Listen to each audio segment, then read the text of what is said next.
that where you're supposed to do it? You record yourself? Yeah. Good with them? Yep. Awesome. I didn't bring down the things so I can remember. All right. You guys ready? All right. Finished up practice for today. And as always on Thursday, we had our student athletes of the week. This week were Nico Dowdell and Zach Pyron. Scouts of the week, all right, on offense, on the defensive field were, was it Reuter? It was Reuter, right? Yeah. Let's see if you knew, Mike. Now, Mr. Offensive lineman, tight end, doing all the doing everything over there. So it was Reuter, Austin Dean for defense on the offensive field, and Miles Forstall on special teams. And then captains this week will be offensively will be number 11 Jamal Haynes, number 2 Eric Singleton, and on defense will be number 9 Romello Height and number 7 Tay Seymour. So I'm really proud of Tay. Wow, I mean, he's really improving each week, and just, man, you talk about another guy that just loves to play football. It's been good to see his improvement. I think that's big for us as coaches. Is, you know, we're always correcting and coaching and teaching, but and we kind of live by the motto that it's expected to do what's right. But when a guy's improving, I think it's really important to make sure we show the improvement in the players and that the players see that. So they really feel that there's a reason why they're there. You know, the reason why they're out there. They're not just on the team. They're not just playing the game. They actually see themselves improve, and I think that helps a lot. And Tay's one of those guys we've really seen improve in the first half of the season. So, you know, finished up today. We had another day, really the rest of the day today, recovery and mental prep, and then we'll have one more go at it tomorrow morning before we take off. And we're excited to get up to Chapel Hill and play a really good football game on the road versus ACC team. Okay, questions? Chad? Second noon kickoff this season. Do you take anything from that first one and maybe change some things going into this one? We'll see. We'll see. We'll see. No, we. Tell me after the game. Maybe. Yeah, exactly. About 3:35. No, you're always constantly trying to look to improve on things.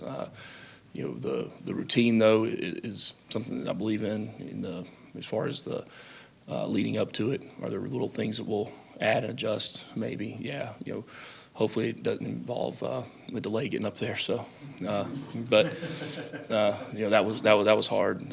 But no, we have. I'm very open-eyed, and I'll put it this way: we've spent myself, AJ, Pat Boyle, Jordan Diaz. We've probably spent probably 6 to 8 hours this week on just processes and different things, and so we'll make it work. You obviously had to replace Christian at kick returner. You used Eric to get a bump early in the game, and then Zion, I think, took a couple. Bailey's been back there. Just how do you kind of approach that? Is Eric just when you want to get a little pop, maybe put him back there early in the game, or is there maybe a strategy to how you want to do that? Yeah, okay. Let's go ahead and we'll do our strategy meeting at 2 with the coordinators. No, it was a special return we had with Eric last week. It was a specialized cross-field thing we had with him.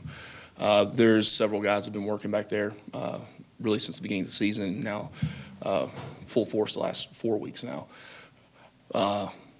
Zion is one of them. Bailey, Rodney Shelley has. Is it Zion, Tay Seymour, and Chad Alexander? All those guys. Rob.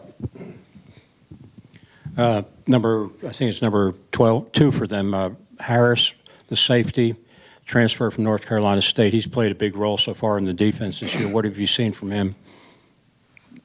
Why that in particular guy? Is it relation? He's leading tackler. No, he has is he a tackles. relation with you? No. Not a relative. No, and he's not a running back. I like that. You took note, literal note. Like, no, they've got aggressive safeties. You know, I think when you look at the leading tacklers on their team, you know, 3 of the top, you know, 3 of the top 10, top 8, I think it is, are on the back end safeties. You know, and that's what you want with your defense. You want to be strong up the middle. You want to be strong interior with the D-line.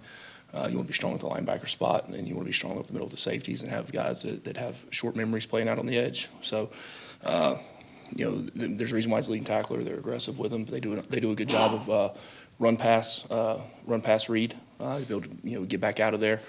So it's going to be important for us to not have any indicators run pass, offensively, to continue to do a great job of self scouting ourselves all the way up until the game, so they don't get run pass, as we call them, birds and rabbits.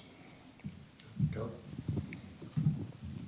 I know Corey was banged up in the spring and then I think again in fall camp, and he had played well this season when you got him in, but you finally got to see a full game from him. Kind of where do you assess where he's at? Did it take him some time to maybe get fully back to where you want him to be? Yeah, first day in pads in spring ball, he gets rolled up and gets a high ankle.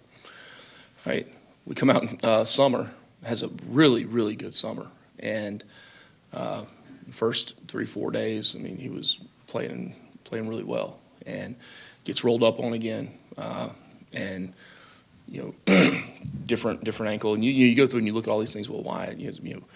Or his ankle's taped? Is he braced? This and that. I mean, cover all bases. Just one of those things that ended up happening, and it takes a minute for an O-lineman to come back from. Those aren't easy. We were able to play him and Jordan, together in games leading up, and then last week getting a full game out of him. It was good to have a consistent person that has played a lot of football and we can play the whole game. So he loves playing the game. He's a different person when the lights come on and when he's out there between the lines. So really glad to have him back. Chet. North Carolina's offense really explosive again, and they're two really good tight ends. What's the process there for your defense locating those tight ends every play? Yeah, well, it's not hard to locate them. It's where they start. But they're Chip has changed a little bit too over the talking about Chip Lindsey, the offensive coordinator. He's changed a little bit over the years too, and you see some similarities offensively with some of the shifts and motions and things they do. Start them in tight, move them out wide, but they do a good job of getting them open. A lot of it too is they do some creative things with some of the run action, play action game. Some of the quicker throws to get the ball out of his hand. He spreads the ball around nice. I mean, everybody talks about the running back who is a tremendous football player. I mean, he's a really good player. And if you look at the biggest difference between him this year and last year, it's probably his pass catching ability. His ability to catch the ball in space, make somebody miss, get the tough yards. So it's not like like I said, nothing on Tuesday. They're not a 65-70% run team. I mean, they're balanced in what they do, and he's able to spread the ball around. And those big tight ends are big targets, and safety nets for him. Go. You guys have done a good job protecting Haynes this year. 1 sack, and not much of a sack. And he's protecting the football as well in terms of his throws. And is that sort of the complementary football there? The line's protecting him, and then he's being more selective, or is it something you guys did in terms of just passing concepts or what you want him to do to put him in a better position to not put the ball in danger? Well, it's something he's focused on, first. That's where it comes from. I mean, his focus and detail and what he's doing to be the best player for this football team. And, as the defense plays better each week, it's allowed us to really game plan during the week. And then as the game unfolds, the way the game is managed and handled, it's allowed us to play better complementary football. And, when you don't have the pressure on the offense to, have to throw 10, 12, 14 shot plays in the game downfield, because your defense is getting off the field on third down and limiting explosives on the other side, it does make for a better game. It helps the quarterback really be able to manage the game better.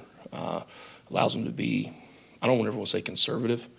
Allows him to be less risky, be involved in less high risk plays. But the thing with high risk plays is usually high risk, high reward, and but that's the fine line, the balance that comes with knowing the complete football team. I mean, last week, we were in the field position was early on. You could tell. I mean, it was like -9, 10. It's gonna be one of those games, so it starts to change a little bit on the sideline in the way that we want to manage the game, the way we want to play the game, how we want to get to the fourth quarter. And at the end of the day, our job is to put guys on the field and compete and win games. And we talk about it all the time. The only mission this week is to win by 1 point, is to have one more point than them. That's our mission. You know, if it's 7-6, 3-0, 59-58, it doesn't matter. You know, the mission is to have one more point than them, and that's how we're going to plan out the week and put us in the best position to be able to do that. Chad? You mentioned Tuesday your defense forming a good identity to this point. How about team-wise? Do you feel like this team is close to having an identity? Yeah, you know, there's creating an identity. We talked about this actually earlier this morning, of who the team is and how they play the game. Right now, it doesn't mean you're where you want to be. It doesn't mean that you've come full circle and you're a finished product that's ready to 15 16 or whatever it is now with the playoffs. But we have an identity, and I think the team has really bought into that identity. They enjoy being called that, being told that, seeing themselves do that. And look, it's not an identity of we're going to score 50 points every week on offense, or we're going to shut people out on defense, or we're going to get 8 sacks, or we're going to have this many passing yards, this many running yards. Right? At the end of the day, it's an element of toughness and discipline that we want to create and to build a foundation for a long time. Seems like just the other day we were talking about Weston Franklin assuming the role as a starting center, trying to go through all the things that go along with it. What does he mean to the success of the offensive line right now? It's the only other person on the field that touches the ball every play other than the quarterback. I'll take a second on Weston because, what does he mean to the team? He's a tremendous amount to the team, a tremendous amount to the offense, the offensive line. But personally, that's my guy. I love that kid, man. He's a tough, does it the right way, doesn't complain, plays through pain, puts the team first, puts the O-line first. Wouldn't say it if he had a mouthful, and until it matters. And that's an O-lineman. That's an O-lineman. He really is. He's fun to be around. That's one of those guys you look at and you say, 15 years from now, he's going to be a friend. And that's probably the highest compliment I can give somebody.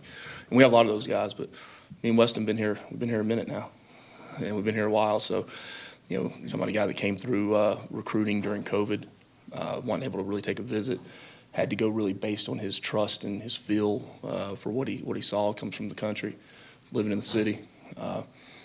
Can't say enough great things about him, his family. They're good people, playing good football. Anything else? Kelly? Yeah, other than 2 close losses on the road this year, you guys have been very good on the road during your time as head coach. What is there anything in particular that you maybe feel like works on the road for you guys that has helped play maybe better at times than even at home? No, I think we've started playing better at home too. We have, and that's like I said Tuesday. That's a huge credit to the fans and the student body that are showing up and really being that 12th person on the field with us. On the road, I don't know. I don't. If I just take it for what it is, no. There's a lot of deep dive studies into where you play, how far it is, kickoff times, all those things. That we look at, but at the same time, you don't want to overdo one thing. At the end of the day, it's still same size field, same rules. They have, probably a little bit of the underdog mentality that we have here. It's Georgia Tech. Tell us we can't do something, and we're going. And that's the identity of this place, of Georgia Tech. Tell us we can't put 14 people in outer space, and we're going to go do it. Chad? Are you up to speed on the NLI news that came down, the National Letter of Intent is going away? And if you knew about that. What does that have to do with Saturday? Well, in the broad scope of No, it. it has a lot to do with the future. Yes, But we've talked about it. We've seen it. We actually have a compliance meeting later today at 1:00. So if you want to hold that one for next week, you can, because we'll get the full debrief and rundown on everything with it coming up here in about an hour. That's it. Thank you, guys. Go Jackets. Got your Carolina blue on today. Yeah, I was gonna say. You're talking about it's gray. Not that